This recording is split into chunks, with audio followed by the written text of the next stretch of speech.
we are doing this.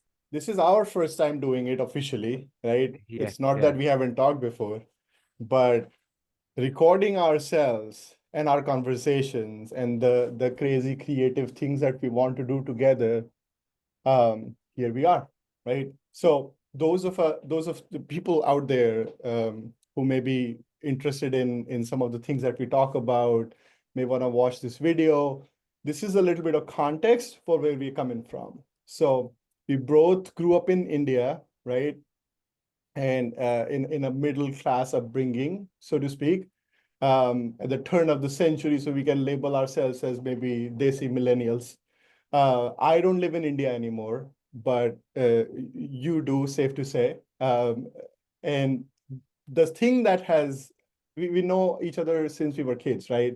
Um, with all the ups and downs, something that has still connected us is our appreciation and love and passion for film and music, right? It's safe to say how much we love those things has kind of kept this connection going, right? And now here we are at a point where we want to spend more of our time talking about these things, and not just talking, but maybe doing something with the ideas that come out of our conversations. Do you want to add something to that? So, it's very exciting to get started on this, since we've discussed art and our favorite films and music through our lifetimes. Being millennials, having seen the same kind of 90s India, and from all the pop stuff on TV to films to music, and then later on discovering world cinema and world music, and then traveling and finding new tastes, and finding renewed taste for old stuff as well. So through our discussions, this is quite an interesting juncture to arrive at and meet, and hopefully, uh, ranging from discussion to hopefully even meandering into creation, if we could, during our process, that being the idea. So it's quite fascinating, very exciting, and yeah, cheers to Right. this. Yeah. On that note, I also wanted to put a disclaimer of sorts that we are not experts in either of these topics, right? Absolutely. So even though I have had some experiences with being a snob when it comes to movies when I was like in my late teens or early 20s. But from that experience, I've also learned that the act of creating, right? Irrespective of whether it's Ed Wood Jr. or Martin Scorsese, right? Or Satyajit Ray or Rohit Shetty, it takes a lot of love. It takes a lot of passion. It takes a lot of sweat, right? And it takes a village to make something Yeah. that big, all right? So whether you are on the entertainment side of things, or you're like on the art side of things, or like maybe a blend of both business and art, uh, the love is what I started to see more as I grew older, that this is something hard to do. And even the not good that they are bad, or not so bad that they're good movies like Edward Jr., they also give you joy, right? Mm. So realizing that, I think, is something to keep in mind, that our intention is to just appreciate, right? Yeah. Yeah. So when we are sharing our opinions or our thoughts on how certain movies or music made us feel, it's our opinions and thoughts, not as experts in the field, but what we like or don't like as human beings, right? Absolutely. So Yeah. if anybody watching out there wants to share how a certain piece of art made them feel, uh, do share, right? I think another way of thinking about this would be, we are not analyzing stuff. necessarily. Not Yeah, yeah, yeah, necessarily, right? Not yeah, intellectually unpacking or yeah, constructing or doing like a film study, right? But more in an appreciation sense of it to try to kind of connect with the feeling aspect of art, right? yeah, Um, yeah. is that fair? Absolutely fair. In fact, that brings to mind a sher from uh, Muzaffar Ali. There's a YouTube video of him quoting a very nice sher, which Irshad, kind of Irshad. brings, which goes like, "अक्ल के मदरसे से उठ, इश्क के मैकदे में आ, जामे फना ओ बेखुदी, अब तो पिया जो हो सो हो." क्या बात है. Now, in this, like, Akl ke madrase se uth is encouraging to seek and look beyond uh, uh, what we can analyze, what we can reason, understand, study, dissect. And Ishq Maikade Mein encourages to feel with love. So it's quite beautiful. Uh, uh, in Right. fact, yeah. I think it's spot on in terms of like how we are approaching this. I think this share just Mm, wraps it up, is that we don't want to be too cognitive or intellectual or heady about these things, right? Which, because mm. like I said, I have done that plenty, you have done that plenty. This is not about that. Yeah, This is yeah, yeah. more about the being in the ishq, right? Being in the realm of the senses, Correct. right? And because I think, to me personally, it has helped me grow, and it has helped me just expand my horizon as like what it means to just exist, right? So Absolutely. going into the zone of ishq is what this is all about. Like, even something which I'm sure, like, uh, we share, is that even for favorite films, favorite albums, music albums, the perspective changes or evolves uh, and transforms with multiple visits. Watching a same the same film, or revisiting the same music album, can have very varied experiences. And in order to accommodate and acknowledge and appreciate, might evolve with time, because ultimately this is sharing our own experiences from our journey so far, and there's more to come. Right. So yeah. That's spot on, right? That's the place of vulnerability we'll operate from with that growth mindset, right? So trying to be constructive and optimistic with each other and what we engage with. I think you put it beautifully. Like when we revisit pieces of art, it gives us like a sort of a mirror to show us like how far we have come along Yeah. since we last visited it, right? I love reading the Harry Potter books, and I revisit them every now and then. I was just reading them like earlier last year, Mm, and just realizing like how much I have changed because of the right. way I was interpreting the different characters and instances, right?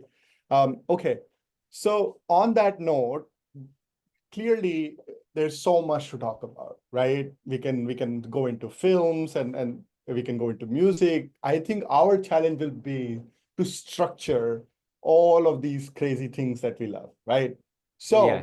So one of the things that did not come up in when we were sharing about ourselves is the Indian classical music, right? Or the importance of Indian classical music in both of our lives. And I think it's safe to say that I include Hindustani and Carnatic and all the different variations that exist. It's sometimes even like folk music that doesn't get that type of recognition at a classical level, but is like an old traditional music that's rooted in like a deep, long history of our culture, right? Yeah. Um, my mom was a trained classical singer, but did not get to like pursue that as a profession, right? Got married and sacrificed her career for her kids and the old story of sacrifice. But what she ended up doing to all of us, like all siblings, my siblings as well, is inject this love for singing, and especially classical singing, right? Which it's just not as common. Um, However, I never trained as a singer, but I have a good ear for it, right? The challenge that I found over the years though is I can't remember the rags, right? Hmm. And Hmm. and again, it's hard to organize that knowledge. So I want to know, right? Hmm. And here's me seeking out to a friend who also is passionate about it, and is also a little bit of nerd with these things. And I'm wondering if you have figured it out a little bit, so you can help me make sense of the Indian classical uh, universe. Sure, let's give it a shot. Although nerd might be a bit overstated, but let's find out live and quickly in the coming conversation. Uh, Maybe start from what it means for you know Desi millennials and that kind of a demographic. What's their association with Indian classical music and the presence of it in our lives, uh, even though we might or might not be aware of it. For me, the very first exposure to Indian classical music might have been Mile Sur Mera Tumhara back in the late 80s, early 90s. It used to air on television with various different maestros and stalwarts of our Indian classical scene, featuring in that. Was it for you too as well? Yeah, that song is like in my consciousness for sure as an early example. But my first memories of like Indian classical music is my mom listening to like Of course. different Yeah, cassettes early yeah, morning, right? yeah, And yeah. Pandit Bhimsen Joshi, Huh. Kishori Amonkar, Wow. right? Like these were names that were like quite common in our household. But I think the type of classical that sustained has been like the likes of semi-classical that exist in like Bollywood or like Hmm. Hindi movies, particularly for us, Hmm. through Rafi, right? Huh. Rafi's songs have been like the classical sugar in my Hmm. life, Hmm. Hmm. whether it be like traditionally classical, like with Khayyam, like Muddat Hui Hai Yaar Hmm. Ko, Huh. right? So that one is like a more traditionally classical, but there's like also Bollywood variations, like what's the song? Laga chunri pe daag. No, that's Manna Day. Huh. Rafi, I'm trying again. So the point being that there's There so are many several of like several, right? yeah, So I was trying to think of songs from Madhuban like mein Radhika Nache right, again is based on some rag. I'm exactly. sure. That's Yeah, what I was talking. Right, right. Go ahead. yeah. So uh, I mean, fortunate in your case that your mom was had a liking and was trained in classical music. So you had that early subliminal, exposure to classical music. For me, it was Mile Sur Mera Tumhara for sure. And afterwards, it might have been seeing the presence of Ustad Zakir Hussain on television in various places, like right Right. from the Taj Mahal tea ad, what is this? This guy seems to be in possession of some uh, great skills, and we get a glimpse of that in that ad. But what is it about? And then later on, I guess it was Chashme-Buddoor, Sai Paranjpe's Chashme-e-Buddoor, which remains my most beloved film ever, and maybe my most watched film ever as well. So in that, the character of Deepti Naval talking about classical music, and there's two songs featuring classical music. So that was a very nice exposure, and between those two songs, one was um, uh, an uplifting, evening, joyous, um, full of uh, upbeat energy song, Kali Gudi, Dwar Dwar Khadi. Khadi Khadi. And the other one was more pensive and melancholy, Kahan Se Aaye Badra. Uh, Ah, right, right. right, so that was an exposure, and right behind me, what you see is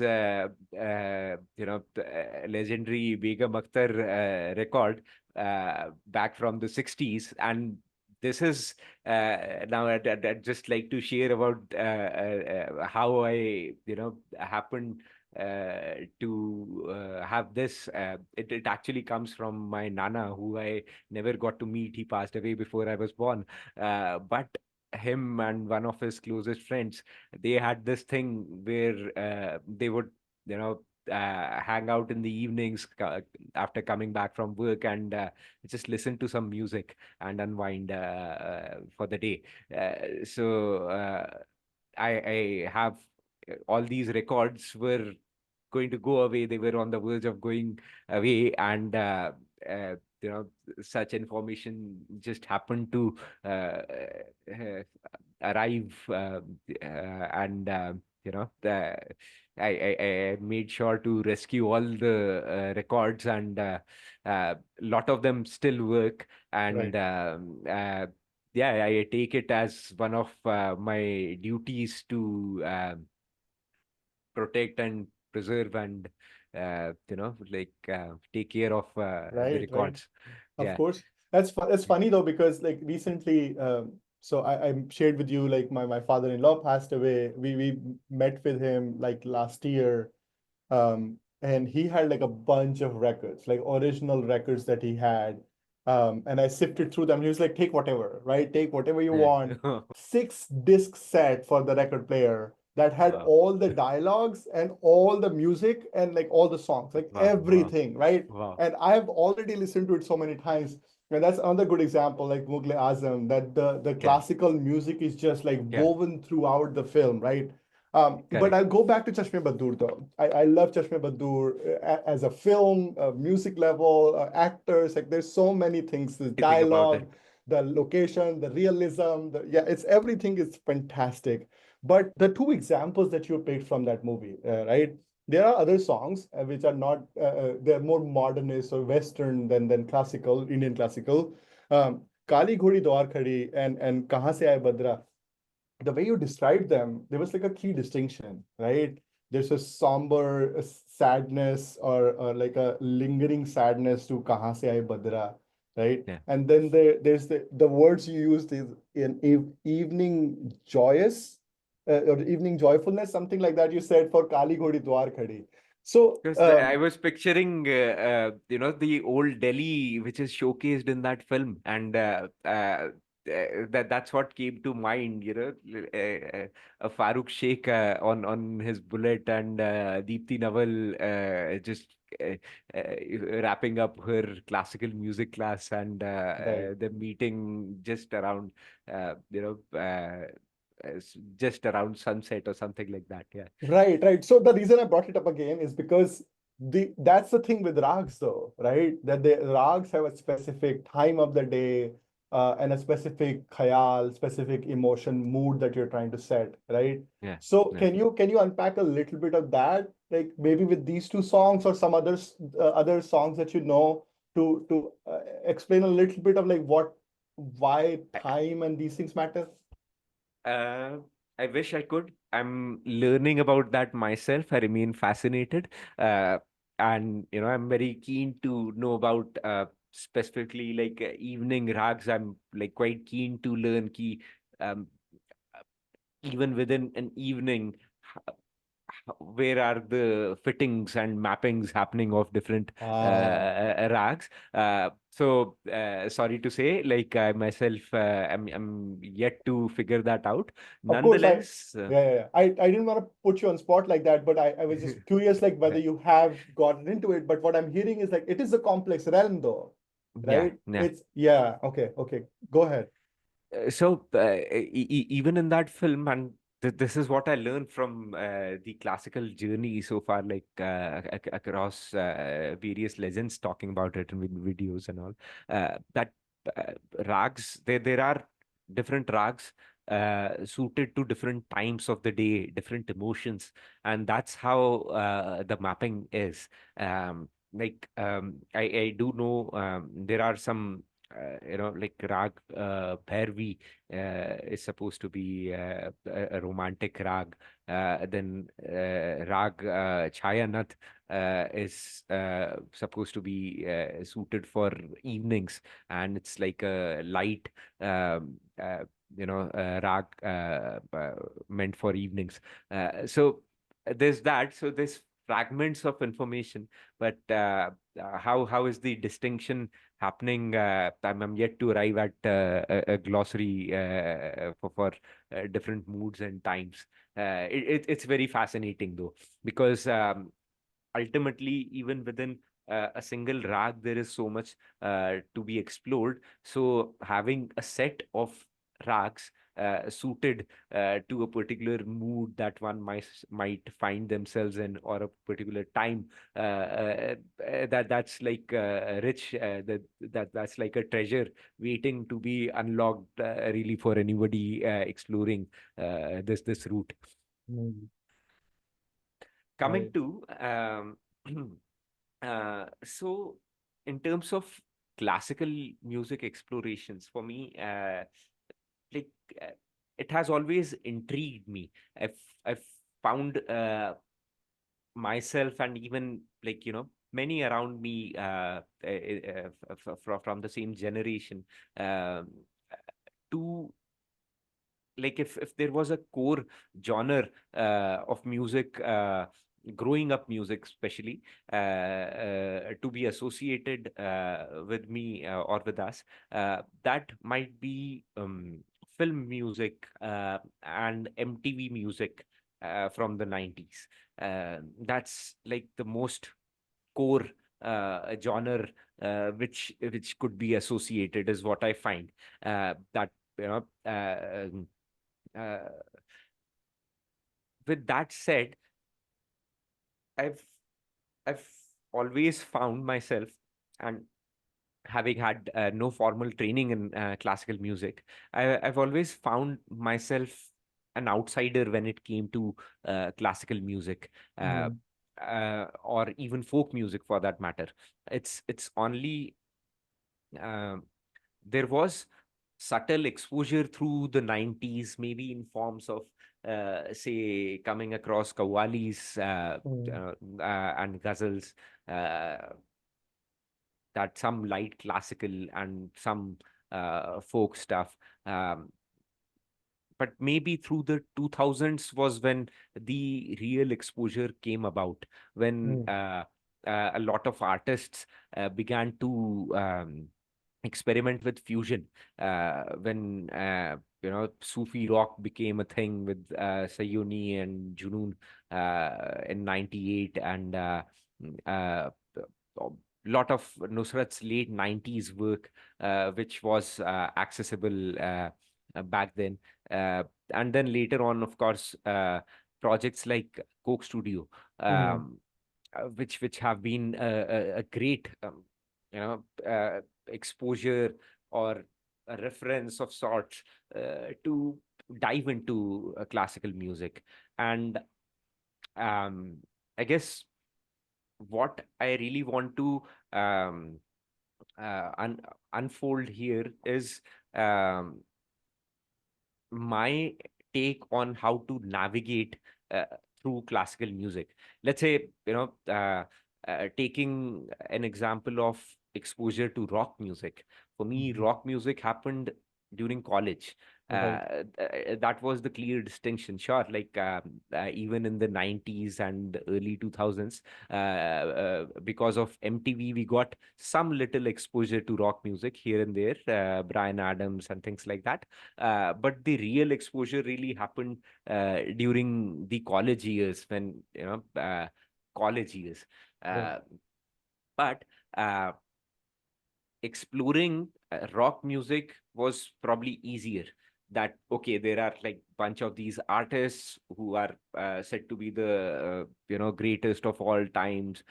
So going through their discographies from the first album to the last album, going through bootlegs, live performances, whatnot. So I'm sure you'd have gone down this route with Pink Floyd and Led Zeppelin and all. right, I have uh, that, every semester of college was like, I could probably map it to some Pink Floyd album or Led right, Zeppelin album or a particular track even at times, and right, multiple such mappings, of course. So um, there was that, but it did not feel as inaccessible. Like, after the first initial exposure to rock music for me, I guess, it actually began with um the 2000 stuff, Linkin Park and all. And mm, from there, going into Guns N' Roses and Pink Floyd and stuff. So even though it was a very new kind of music, a new genre, after the initial discovery, it didn't feel as inaccessible. It was about, okay, through the years, who have the artists been, and going through their discographies. It was really about that. And But with classical music, where to look for it, how to understand it, how to appreciate it, that uh, has been, a mystery over the years for me. Like, something I would like to understand better, learn better how to appreciate classical music, or even understand it to begin with. Before even appreciating it, I might not end up liking any of it. That's always a possibility, exploring any genre. But So, okay, let's take, so at this point in your journey, right? So your college level has gone into a rock or exploring like some of the more Western genres as well, which I think is a case for like a lot of people in our generation or demographic, yeah, right? That those were the days to explore some of that type of music. Because when I stumbled into Beatles, inevitably you stumble into Ravi Shankar, right? And if you're exactly. listening to one of the songs that George Harrison had more of an influence on, you would even hear words like oh Jai Guru Deva or Hare Krishna, or like something like that would come up in the song. And the first time that happened to me, I was like, did I hear it right? Yeah, Right? like What just Norwegian wood. Song. right? Yeah, Yeah, yeah, yeah. yeah, Across the universe has the one of their more famous songs, right?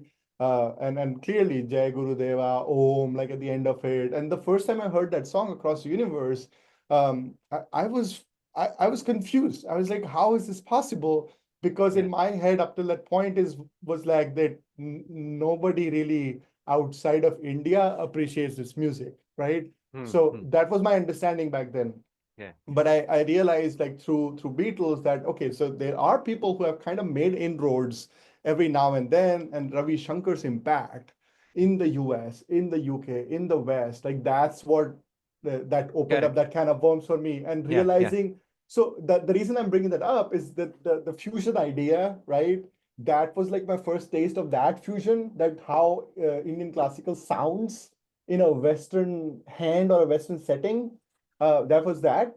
Second, also seeing for the first time the the hmm, respect that's possible hmm. out there, right? And I think Nusrat also Right. showed that. Nusrat Fateh Ali Khan's work got picked up in the West.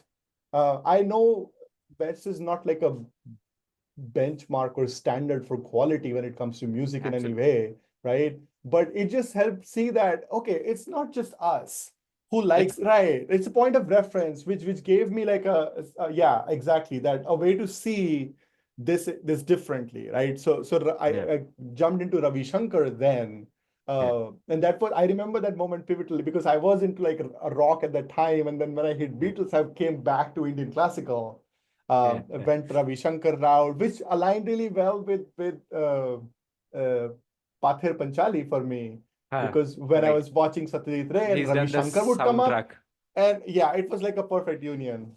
Yeah. Yeah, yeah, yeah, You are exploring these, all of these rock songs, which I think like in engineering is also like a community thing, right? People are sharing songs with each other. There's yeah, yeah, torrents, right? yeah. People are downloading stuff. I had more of like an isolated experience. I wasn't a part of like engineering communities or whatnot, right? So Hmm. I was just exploring stuff on my own way, which is why I realized like my journeys are like very weird and different. So I segued like this back. I'm Yeah. curious, how did you segue back from hard rock, psychedelic rock to Indian classical? Well, how did that happen? So, as such, something, I'm thankful and find myself fortunate for is that whenever uh, new breakthrough genres um, uh, came about, and this is not me talking about in a real time sense. Like I wasn't following rock and roll back in the 70s or 80s or 90s. It Right. happened in the 2000s. So the timeline differs of discovery. But even when I came across new genres, they added more like layers. And the original, the love for the original layer, the earlier prevailing, let's say, genre or genres of music did not subside as much. That love still remained intact, and I find I'm kind of glad that some of even the childhood stuff, the childhood music which I used to like, I like it even now. It still brings me the same or similar or an evolved version of joy. Uh, I find it very interesting you used the word respect. Like uh, rock discovery, in terms of a genre of music that happened through the teenage years, the college years, which was in terms of personality, inevitably there's a degree of an attitude of questioning things, rebelling against things, or even finding, like discovering oneself, finding uh, what do we really like, what are we about, that kind of stuff, discovery of the self. Um and in my case, it definitely came with an attitude, like rock had completely taken over me during my college years. Yeah. So the ethos of rock, which is, like to question e- everything, let's say, and uh, so I was quite influenced by that, and the respect angle was necessary for any new genres of music that would become dear to me in the future journey. It had to come through respect, that what could be respected about this new thing that I have just come across. So that George Harrison Pandit Ravi Shankar association, with which you touched upon, that was indeed that. So Beatles, let's say, the biggest artists, of the 20th century, arguably, unarguably, whatever. Uh, if they were working with somebody, all of their associations become, you know, uh, deeming respect. Like all of their associations become respectful uh, through the first browse, at least. I mean, like, I say that because uh, when I discovered the affluent nature of like the rock and roll lifestyle. Uh, uh, like Rolling Stones documentary had to, it never saw the light of day for obvious reasons, that that it was just too wild, just too outrageous. So there's that, of course. But sure, like musically, if the Beatles were associated with some artist, if they were collaborating with somebody, if they were influenced by somebody, that meant respect. And that's what that was the imprint in that era for classical music. And still I did not really find myself exploring outside of whatever came through in the routine course of the rock way of exploring things. Let's say, coming across some classical instrument used in some Led Zeppelin album, or in some Beatles song or something. It was restricted to that. Sure, be curious about that. Uh, would want to learn better about it. Chances are might even like appreciate it by default, like it by default. But yeah, so it was still restricted to that. It did not intrigue me enough to go looking and understanding classical music. That happened later. It still remained, because those were the years where a great solo, a great guitar solo in a song was the most awesome thing ever. Like the Slash solo in November Rain. So that was like the thing to dig. It there was surely a bit of theatrics, besides great craftsmanship, which influenced the liking during those years. And that held true for things outside of the rock sphere of things. If I would come across some great sitar video, let's say Pandit Ravi Shankar playing at Woodstock, uh, so that would be fascinating. But outside of that, I wouldn't find myself Mm. really going looking for more music. Yeah, Okay.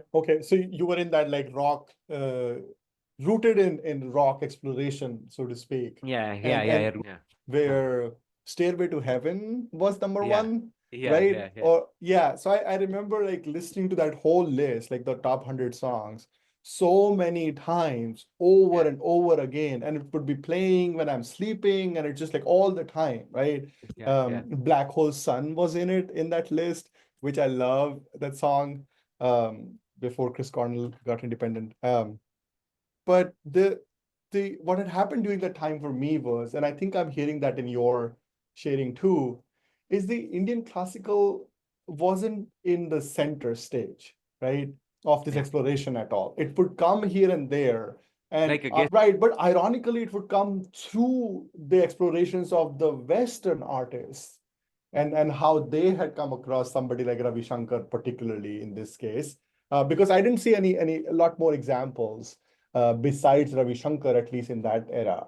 You see mhm. Nusrat Fateh Ali Khan appear, but in like film scores, like Dead Man Yeah, Walking, right? collaborating with Eddie Vedder. Yeah, Yeah. I guess my expectation was like, oh, this music's so awesome. Everybody who has Mm, come across it would have mm, like taken it to a new level. But as I grew up, I saw evidence of that not only had like trickled out, it wasn't to be seen mostly in anywhere in Western realm unless like they had to like show India and like the sitar would play, right? mm. And that's it.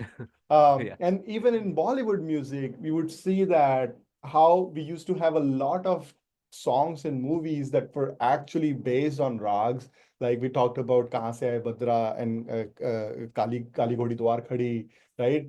This was like a common practice in like 50s, 60s, 70s, right? Even 80s with the example of Chashm-e-Buddoor.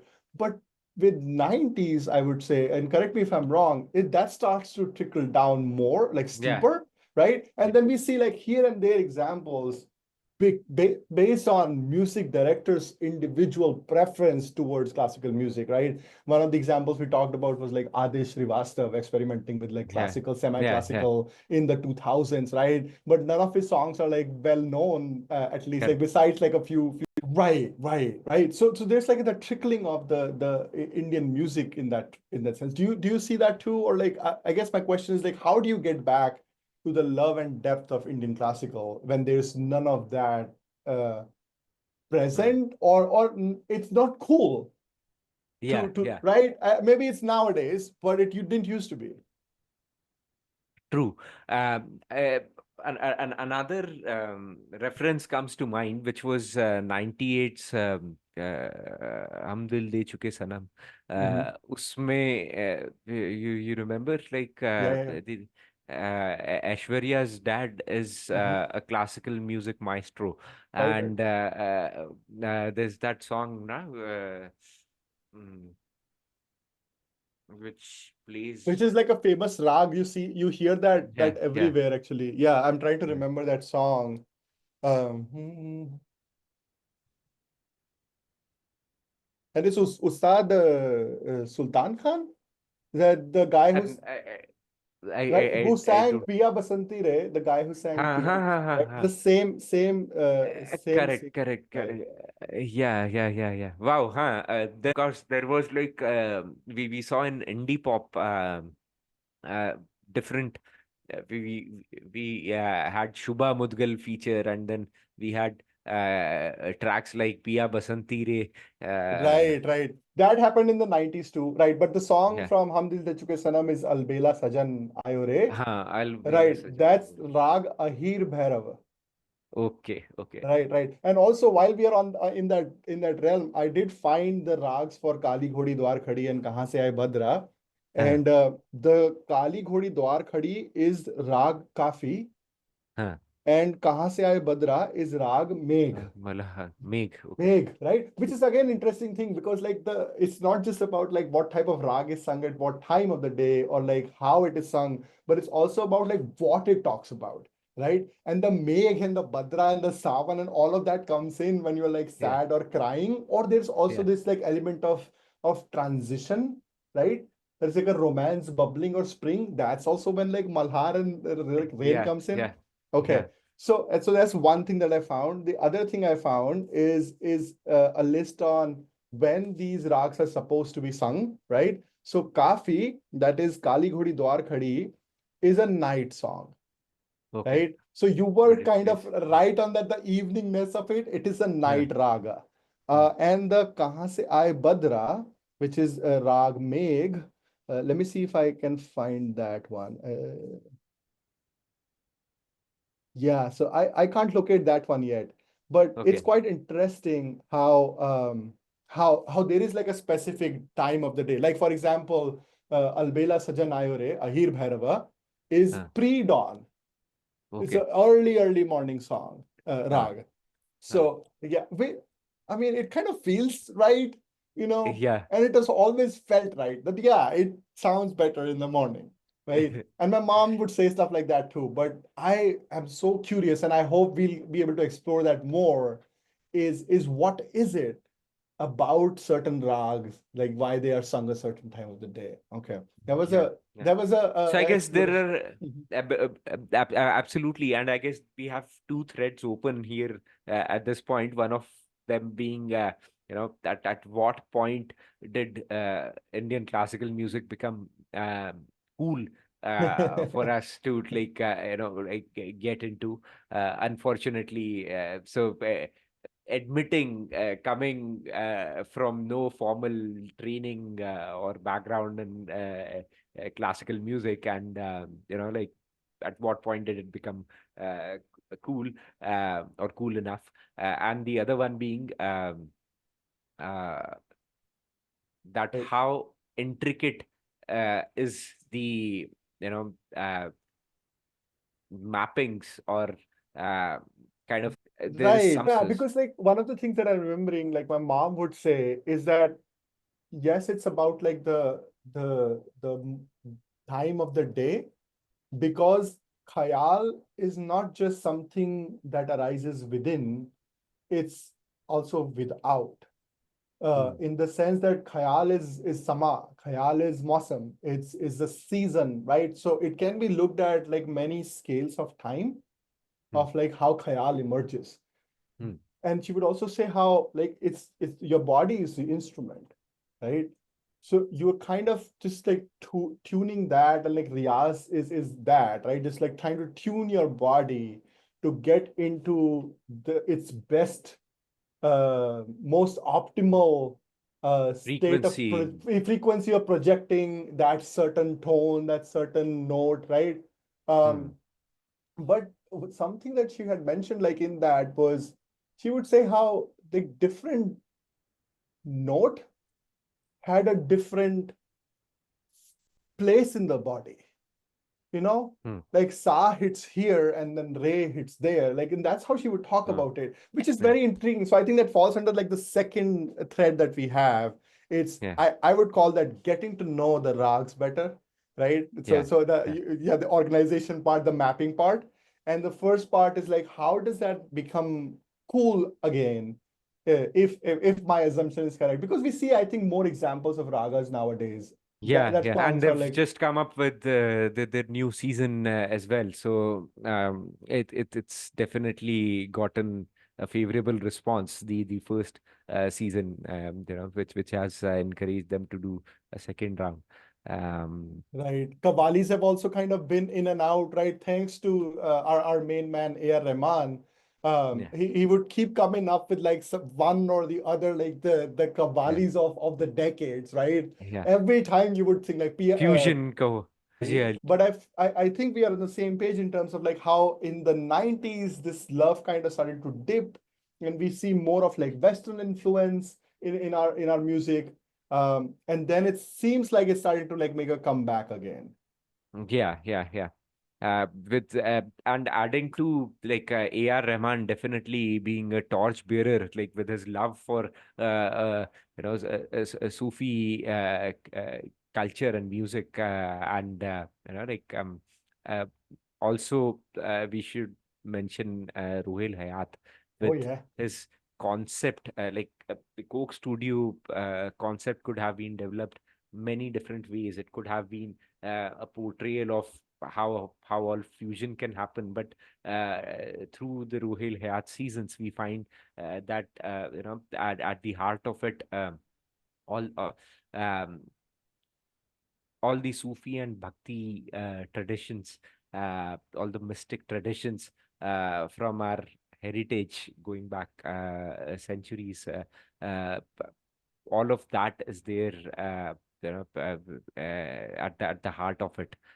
Kind of jumping ahead a little bit, right? I would love to know more about the rock phase of your life too, right? That sounds like a whole different video though.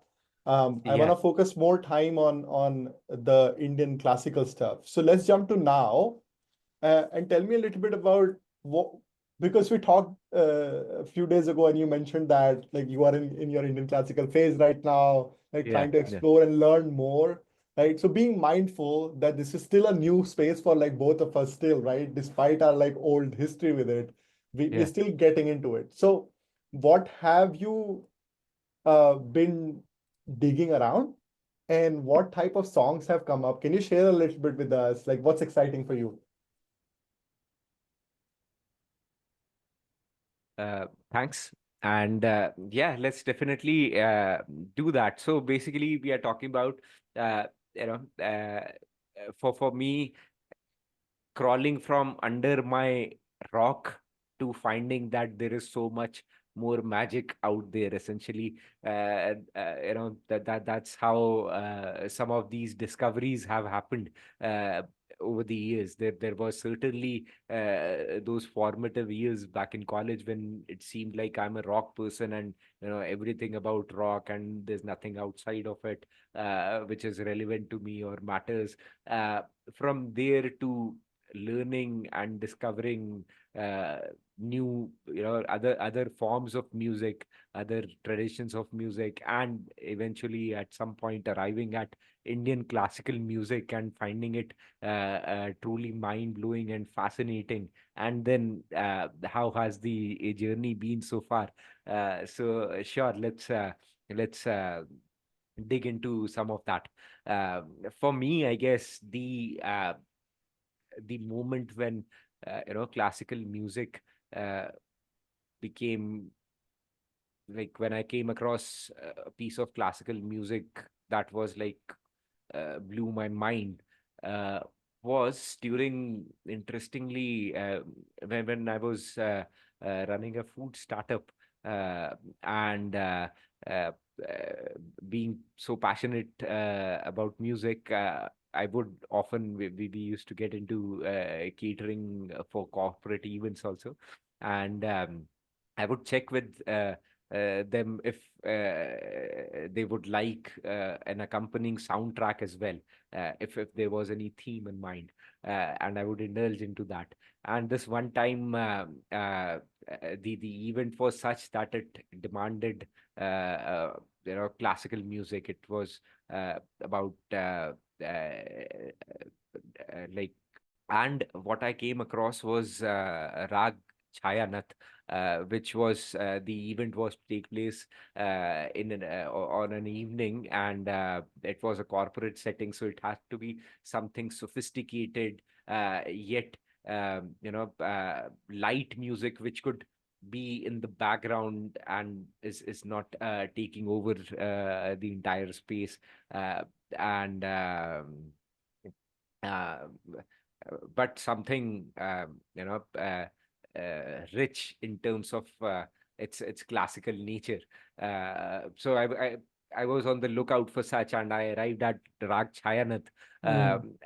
and at the time, like, completely illiterate about what a rag means, or how to explore this further.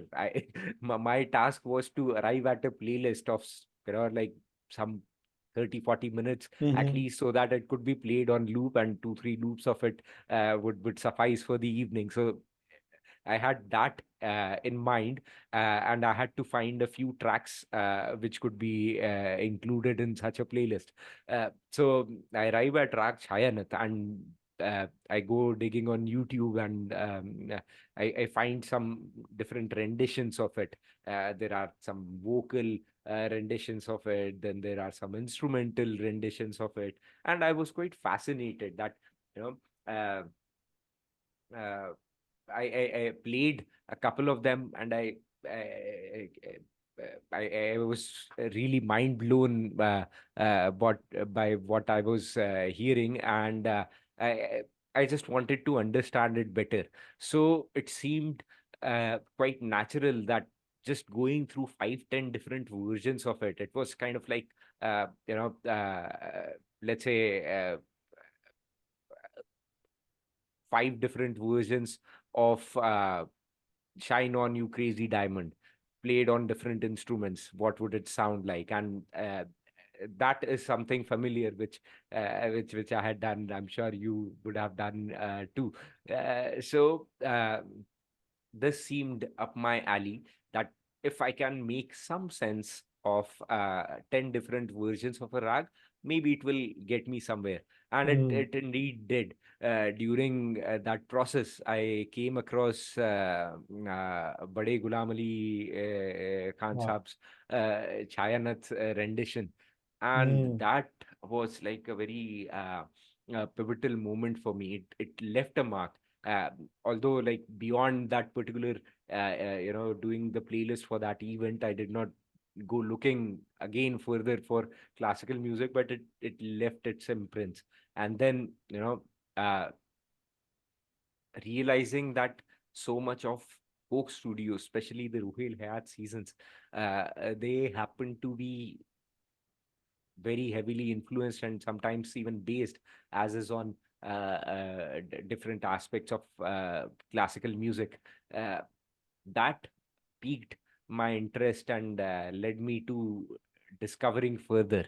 And in terms of my method, I actually have a very fitting perspective from somebody else, and from the 90s itself. So I would like to share that. माध्यम था सुनने का So, छोटे से radio के ऊपर so this is Annu Kapoor hosting a show. And this is footage from the 90s, I think the late 90s, 97 or 98, I would guess. Yeah. So this is a clip from a show, is something I had not come across back in the day, back in the 90s, but this is a clip from a 90s television show hosted by none other than Annu Kapoor, Oh, featuring Vidushi Veena Sahasrabhute Buddhe. Um, and it's quite awesome to hear of Annu Kapoor's method to exploring classical music, which oh which wow. is what I found myself having been doing. So yeah, let's check this out. कभी कभी है।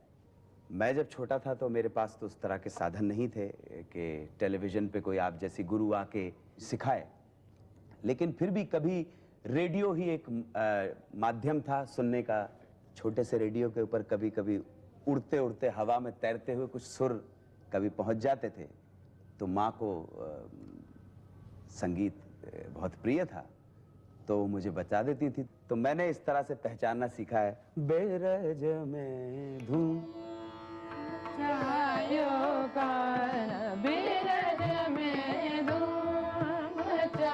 तुम मिले दिल खिले और जीने को क्या चाहिए, बेरज में धूम मचाओ काम, बेरज में। अब कोई गाना और कोई गाना, नैनों में बदरा छाए बिजुरी अंताक्षरी कर दी है. ऐसे में So this is Bhimpalasi, right?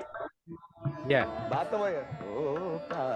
इस तरह से मुझे आप गुरुजनों की जो अनुपस्थिति थी, उस तरह से मैं तो एक छोटा मोटा एकलव्य हूँ। आपको सुन लिया, आज आपने जो प्रसाद दिया है, अब वो सारी जिंदगी भर मेरे साथ रहेगा भीमपलासी। तो इस तरह से मैंने चीजों को सीखा। तुम कोई भी गाना गुनगुनाओ। Mohammed Rafi again.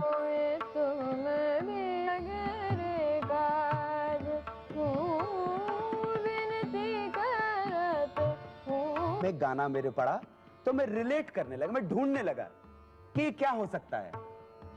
मुख मोड़ मोड़ मुस्कात जाओ नचन बाजे घुंघरू छुन छुन। Oh, So, very good. I mean, first, right off, I wish we were like the kids sitting there, like that had been, the exposure. It would have been a different journey of classical music altogether. Yeah, so I to felt Annu Kapoor's, related to found myself relating to every single word that he spoke, like his entire thought process around it. Yeah, yeah. It's very similar to how I felt, honestly. Like he said, like his mom would identify the songs for him, right?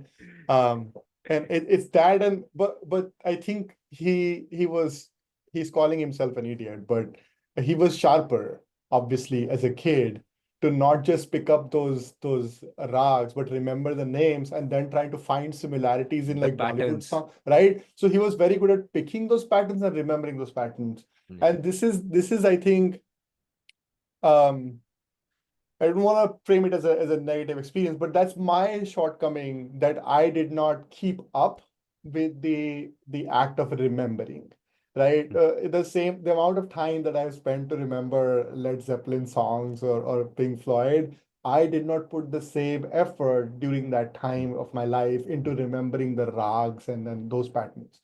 I can tell you which of the rags are similar, but I will not be able to tell their names right away. You Right. knew it was Bhimpalasi, So this is so because this is my that's quite something.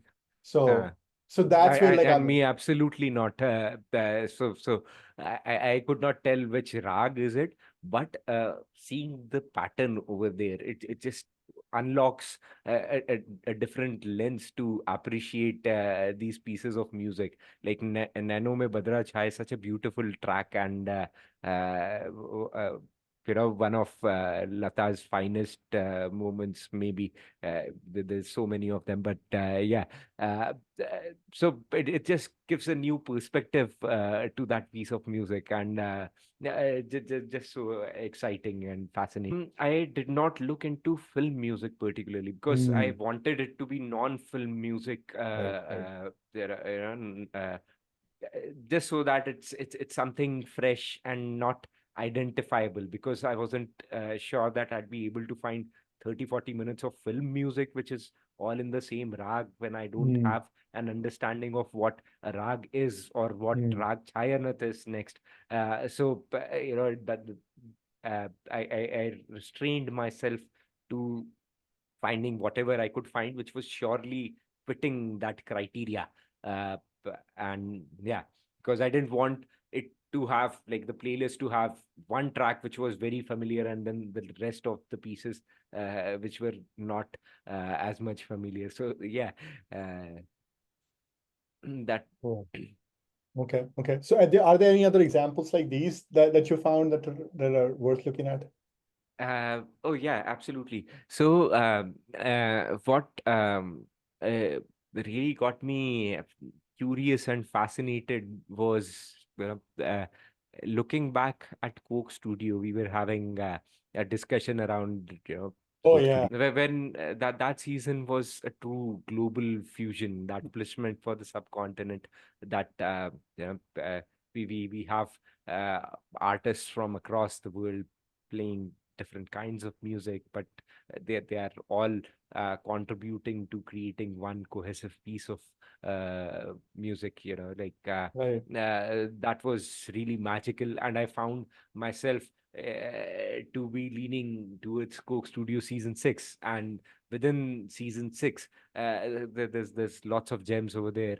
Not even my top favorite track, but Miyan Ki Malhar really caught my attention.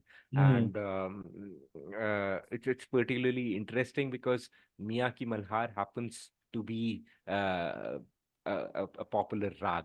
You And you will find this interesting. Miyaki Malhar is also the child rag of Kali Ghodi Dwar Khadi Raag Cafe.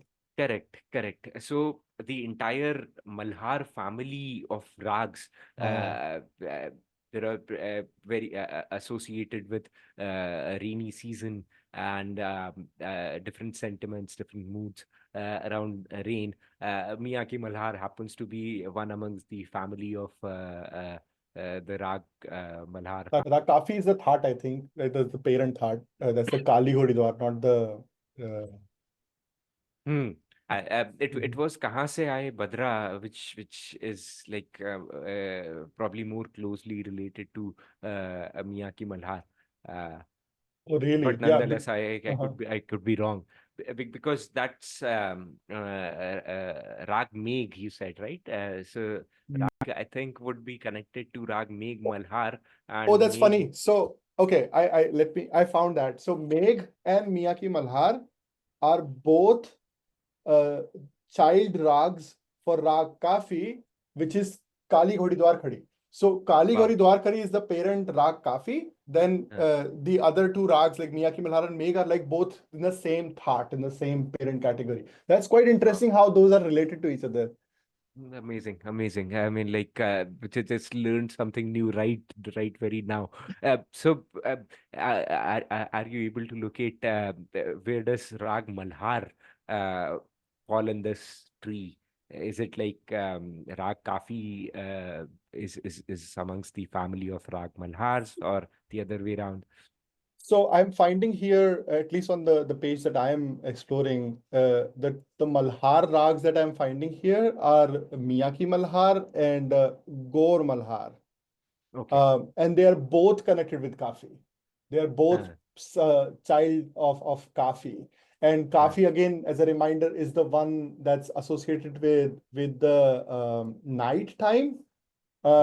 However, both Meg and Miyaki Malhar are monsoon night, right? So it's not just night, it's like a monsoon variation. Monsoon. So again, I'm not an expert in this, right? I'm like reading up and like trying to connect the dots with what you were saying, but it seems like there is like a method of organization of these rags that like we just haven't figured out yet. And I'm sure there's people out there who know what we're talking about. Yeah. But it's really exciting. Yeah. So Yeah. I want to hear more examples of the Miyagi Malhar ones though, that you found from Coke Studio. That specific song Miyagi Malhar you're talking about? Yeah, yeah, from Coke Studio season Okay. 6, and just to start on the very premise of it, Miyaki Malhar happens to be a rag, and within different rags, if there is a Miya, if it is Miya ka Samrag, then it all goes back to none other than Tansen. Uh, s- so he was a Navratna in Akbar's court, and he was awarded the title Miya. So all the Miya rags are actually Tansen rags, and we get to witness his legacy in those pieces of music. And then further, like in terms of what's the suited occasion for Rag Miya Ki Malhar. It's strong rains, torrential rains. So you know that is the moment, and it's quite fascinating again to think of music which is influenced by specific visuals or nature events, and the other way around, because that's what is said about classical music, that renditions by legends have influenced the have had the influence to the weather around them, and things like that, which is quite fascinating to think. Like what would that music sound like, which was to cause uh, strong rains? Like what would it sound like? That was really the starting point for my journey, and I came across different renditions of it, and I'll share some of them with you right now.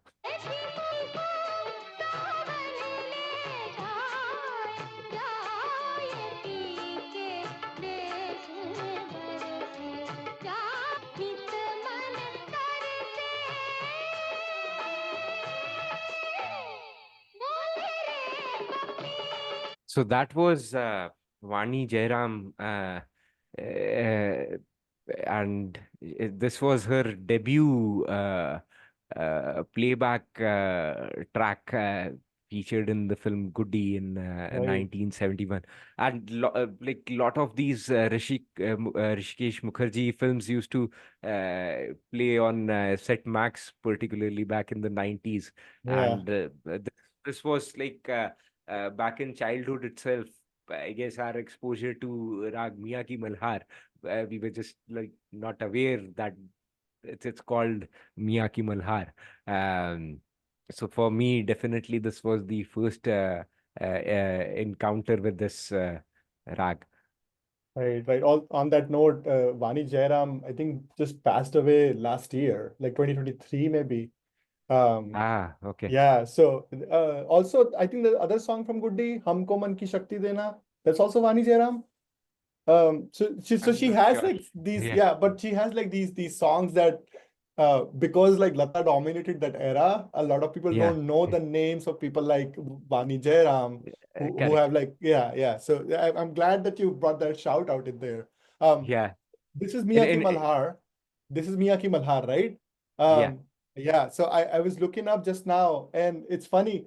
So not funny, it's right spot on that Vani Jairam won an award for the song Bole Re Papihara. The name of the award was Mia Tansen Award. And this is Wow. 1972 T2. in Mumbai, right? So she was recognized Yeah. for that. That's really cool. Yeah, that's really cool. Yeah.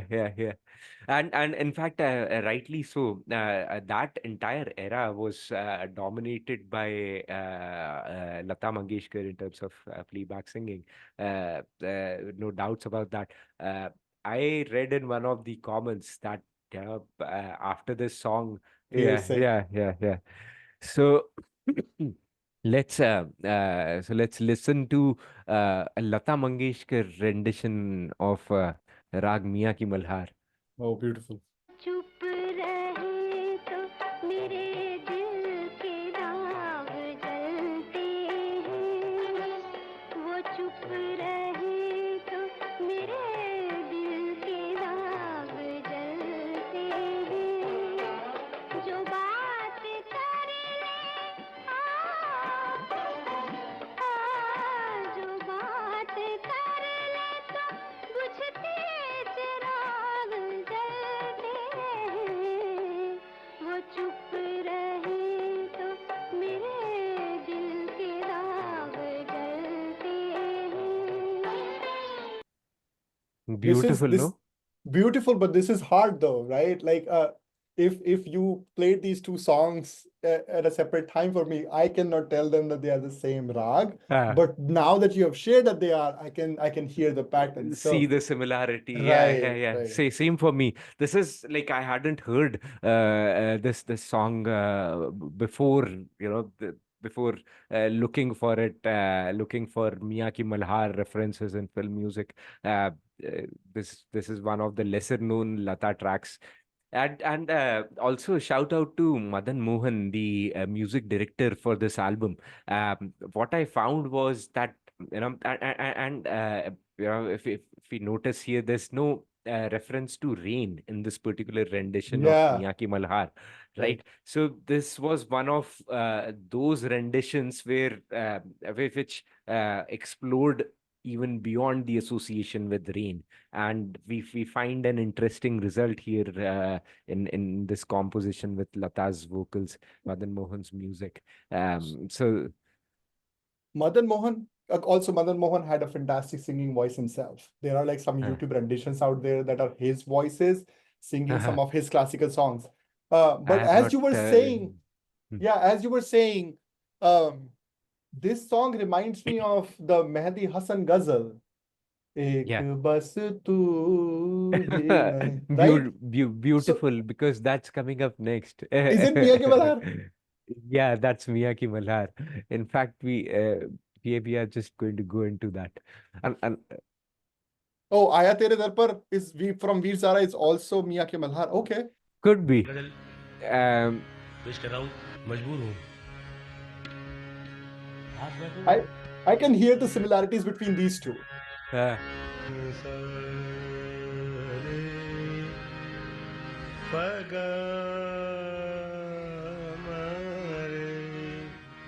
न कोमल है न तिमिर है अति कोमल गंधार है इसका जो harmonium इसमें बाजी में नहीं है ने सारे पगा मारे मपदनी दनी मपनी दनी ने मपनी दनी सा सारे पगा मारे सा मपनी दनी नी सारे पगा मारे सनी नी दनी सा गा मारे पगा मारे नी मपनी दनी सा एक Wow. बस तू ही नहीं एक बस तू ही नहीं मुझसे खफा हूँ बैठा एक बस तू ही नहीं मुझसे खफा हो बैठा, मैंने जो संग तराशा वो खुदा हो बैठा, बैठा मैंने जो संग तराशा वो खुदा क्या बात है यार। हो बैठा, एक बस तू ही नहीं मुझसे खफा हो बैठा। Man, like kudos, you thought of this track like before I even played it. It came to your mind. So like, yeah, kudos to They your felt very ears. wo chup rahe to yeah, they felt very similar. But Yeah, again, what's interesting is like this and Bole Re Papihara don't sound as similar. Like, but now that I've heard it, I can see like Bole Re Papi. I can see like this like a different maybe rhythm to it, but it's the same set. like Papihara, पे there's an emphasis, uh, and even एक बस तू ही नहीं, uh, like तू ही नहीं and Papihara maybe have some similarity. Right, right. I think that's probably the part of it, like when because it's the scale that the rag defines, right? Yeah, That these yeah. are the notes that you can hit, and these are the ones that are forbidden in that rag. Right, So, and so you, which Mehdi Hasan outlines so beautifully yeah, here. Yeah. right, right, right. So Mm, so that's what like they're playing with, and I think you also have yeah, a good point that some when the lyrics are like fit in, then the fragmentation is happening differently. So it's just like a yeah, different beat to it. yeah, When Annu Kapoor was singing, right, those songs seemed like, oh yeah, they're obviously like all the same rag. As yeah, I'm trying to like sing myself, no, Tum Mile Dil Khile has like a different feel to it. And that subtle variation, it's hard to catch, but yeah, obviously, yeah. clearly, But we are but no experts but here. but so fun and rewarding once it's caught, no? Yes, I know, right? We're already Yeah. getting good at this. Yeah. Yeah, yeah. So there's this, and also like just another thought on the Madan Mohan's legacy. You mentioned he himself was a great vocalist, and there's recordings of him. Mhm. I'll make sure to check some of those out. I found out in my explorations that number of his tracks were based on different rags. So it seems that he was definitely classically trained and appreciated classical music so much as to come up with beautiful renditions of those for his own film music albums. On which note, also like respect, utmost respect to Satyajit Ray you mentioned. So Pathar Panchali, the music being produced and directed by Pandit Ravi Shankar, and then we have something else from Satyajit Ray's filmography, which is also. Jalsaghar. So we find Raag Malhar itself in Satyajit Ray's Jalsaghar, and this album was done by Ustad Vilayat Khan. Hmm. तू ही न मुझसे खफा हो. Man, such rich frames, every single frame, every single aspect of it. Right. That mirror placement, by God.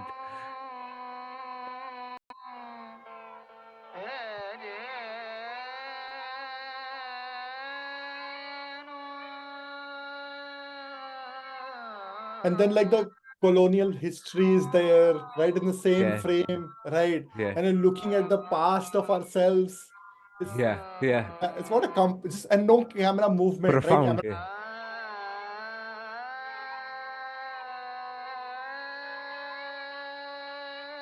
Yeah, yeah. Wow. So profound.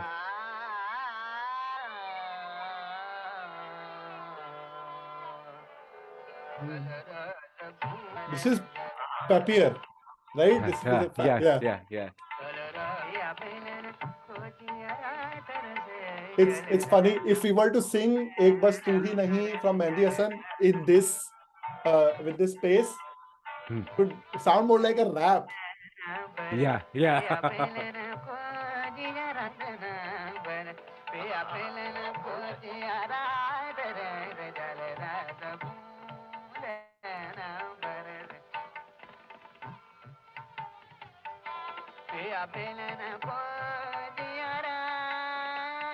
So, is it fair to say that in the traditional Understand. Miyaki Malhar songs that you're finding, is it does it make sense that these traditional songs tend to be about like still monsoon in some way, but monsoon connected with like a sense of yearning or longing for like the lover or mate? There's that trend here. Unless they are like a Bollywood rendition or like a rendition of the rag, then they go into like different lyrics, obviously, like Mehdi Hasan or Jahan. But the traditional rags seem to be about like blending the feeling of monsoon and yearning. Some association with rain in terms of the poetry which is being sung, or in terms of the visuals, like and we see it beautifully here, magically here in Satyajit usage of it, like the placement in the story itself. This song is where the big tragedy is happening in the protagonist's life, as he's hosting a music ceremony in his house, and that being portrayed by the the powerful and the ruthless nature of nature. Right. It's the thunderstorm in the river, which spoilers alert. It's the thunderstorm in the river which leads to his family, who happens to be traveling at the time, sinking, and their boat getting disrupted, and in turn, when the protagonist is looking at the window and the thunder strikes, it's bringing like a very mixed feeling to him. Like the music is really majestic, but then the thunder in the windows, and the indication, the signs of a thunderstorm is bringing him discomfort at the same time. Yeah, this takes it to a different level though, right? Because the rag being Miyan ki Malhar, being about like monsoons being brought down because of the power of rags in like Tansen's rendition, are the reason for his ultimate misfortune in the movie. Is the monsoon, it's the rain, right? So it's Yeah. ironic that the thing that he's enjoying is the thing that's like destroying him at the Yeah, same. yeah, yeah, yeah, yeah, yeah, yeah. Wow, wow. I mean, Satyajit Ray, uh, and we see that throughout his films. Like any piece of music which is there is just valuable and worth looking into the back history of, like why the placement there, who which artists did he get on board to perform that music, all of that. And here we see that with Ustad Salamat Ali Khan's rendition of Miyaki Malhar. And also very interesting, like how Pandit Ravi Shankar and Ustad Vilayat Khan, both of them sitar maestros of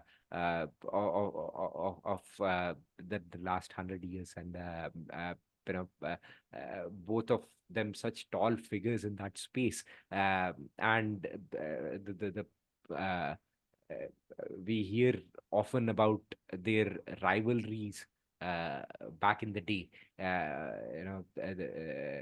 competition in between them, that sentiment of competition. So Satyajit Ray getting Pandit Ravi Shankar to do one album, and then getting Ustad Vilayat Khan to do another album. And then I learned about how Ustad Ali Akbar Khan has done another Satyajit Ray album. I think Charu Lata is. Oh, So there is that. We see like different legends from the Indian classical scene of the 20th century producing music albums, producing music for Satyajit Ray's films. And I mean, hats off for bringing together such a great collection. right. Which is interesting. I know it's a little bit of like a sidetrack, but like we saw Indian classical trained artists become music composers later on as well in Indian film industry, with Pandit Shiv Kumar Sharma and Hari Prasad Chaurasia coming together to make a duo for for Yash Chopra, right? Yeah. The Shiv-Hari combination in Dar, Silsila, Right. Chandni even is Shiv Kumar Sharma and Hari Prasad Chaurasia, right? Right. Wow. Know about this They very take a cool. different route though, right? Yeah. They explored like the Bollywood aspect of it, and we were talking about like the beats and the drums. And if you look at Chandni, there is a track instrumental track in Chandni, and I have not heard such powerful beats where you can like not just like dance, but like she's like dancing and expressing herself through that song, right? Yeah. Let me rephrase that. This is clearly a creation of somebody who has like a keen ear of Indian classical music. So you can feel that. So coming back to Satyajit Ray, this example. So when folks put like such thought and intention into the composition of not just like the song or like what actor would be there, but the framing of the scenes and everything. This was, I think, the fullest example of Miyake Malhar that we have seen today, right? And at so many levels, there is Miyake Malhar happening. Yeah, beautiful find. Yeah. Also, like since we are here in the conversation, like just looking at Satyajit Ray's take on classical music and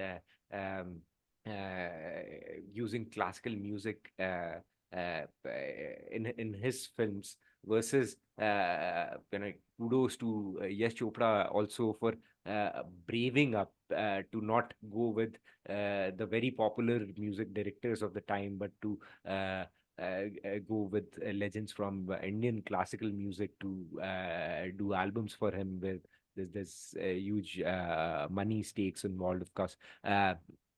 There's a difference in the approach. It seems Satyajit Ray's treatment or approach to classical music seems uncompromised. Like the Miyake Malhar rendition we saw from Jalsaghar, that is not trying to fit into any film music or Bollywood, Bollywood music framework. It's like it stands as a khayal rendition of its own. Whereas that's the difference we see in Chandni's tracks. That somewhere they are trying to fit into being a Bollywood film track, right? And I mean, hats off to Satyajit Ray's vision and legacy. They are just like a moment of such utter respect for him, that not only did he appreciate that music, understand it so well, that he was able to design so intricately and in such an unforced manner into his screenplay itself, where it's a plot device in Satyajit Ray's approach, like in Jalsaghar example that we just It's Satyajit Ray appreciation, man. We can again, it's another episode in itself. This example is, I think, very important distinction between why he stands out still as one of the finest filmmakers of all times, not just Indian filmmakers, all filmmakers of all times. He stands out because of these reasons, that he kept it, I wouldn't say he kept it simple, but he kept it real, right? So and thoughtful, right? Yeah, that's what I remembered. And earliest example of Shiv-Hari in Chandni is like 1980. right? Yeah, Dar is 89. Yeah. Dar is early 90s, 93, 92, something like that, right? So we are talking 80s and 90s, and we already discussed earlier how that was like a decline of like Yeah. classical in Bollywood. And it's I would like to dig more into this, like what happened that Shiv Kumar Sharma and Hari Prasad Chaurasia went, let's just do this, right? I'm sure like something happened in their lives, right? That they thought that this is like one opportunity that we should explore. Um, but Okay. yeah, they may be Noob. addressing the need of the time, is what I'm saying. Yeah, and a noob guess on that is that maybe like there was surely a lot of glamour after Pandit Ravi Shankar's association and his presence in the music scene worldwide, and that kind of opened the gateways for more forms of music and more interest generally in the Indian classical music scene out there in the West. But by the mid late 80s, uh, maybe somewhere that glamour had arrived in its true form, which is what we get to see in footages and pieces of media from around Mile Sur Mera Tumhara era. I had come across this Khayal documentary. There's a documentary Mm. produced by Film Division, and it's called Khayal, and the presenter in that is Ustad Zakir Hussain, and we get to see the glamour side of it. That how there was like Western interest in all of this, and maybe that somewhere could have led to them, thinking of like expanding the horizons for classical music and its use cases. I You are so spot on. So as you were talking, I was just looking up what happened to bring this partnership together. So their partnership started in 1967. So Uh, this is right about the time when Ravi Shankar is like making inroads in the yeah, West, right? And yeah, their partnership came together to actually popularize Indian music, Indian classical music, in fresh and edgy and like more fusionistic ways. So mm, they were really, and they must be really young back then, right? So yeah, so yeah, they're trying something like really unique and fusion-like to get into the Western market, actually. That's how their collaboration came together. And and contrary to what I believed, they actually stayed together and performed together up till like 2011. They were doing wow, concerts together wow, whenever they got opportunities. In that time, they also did 8 movies together just to uh, push for that. What exactly you were saying, right? Just to get like uh, this new way of uh, putting Indian classical music uh, into the different ways. So Silsila, Fasle, Vijay, Chandni, Lamhe, Parampara, Sahiban, and Dar. 81 to uh. 93, they did 8 films together. Wow, wow, wow, wow. I learned something real time, man. I never knew or thought of that, like Shiv-Hari, where was that duo name coming from? Uh, Thanks, man. Right, right. So This is amazing. Miyaki Malhar has been like a tying force here, like that cuts across like all of these conversations that we've been having. So do you have maybe one more example that you wanna Yeah, yeah, wrap this up with? yeah. Sure. Not sure about wrap this up with, but Okay, yeah, I have more examples. And by go the for it. way, one thing to note, another interesting aspect is that in our demonstration of these very various renditions of Miyaki Malhar so far, uh, we started from film music, Bollywood music, and now with Mehdi Hasan and Ustad Salamat Ali Khan's Satyajit Ray rendition of Miyaki Malhar, we've arrived at a, a classical rendition space of Hmm. Miyaki Malhar. The film music or Bollywood music, especially during those decades, the 50s, 60s, 70s, uh, was in a certain format. There was a mukhda and antara, that it had to be a certain time length. We don't really find tracks extending into 10-minute lengths of time. It's usually around 3, 4, 5 minute mark, and then there's always a mukhda, which is the intro, and then there's the antara.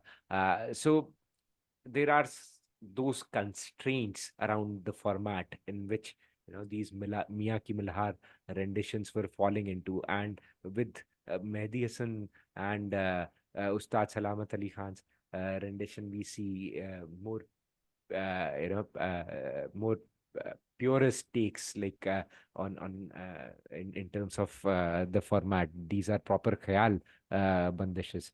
Um, uh, Wow. by the way, I'm not sure of this, but nonetheless, this might also be Mia Ki Malhar.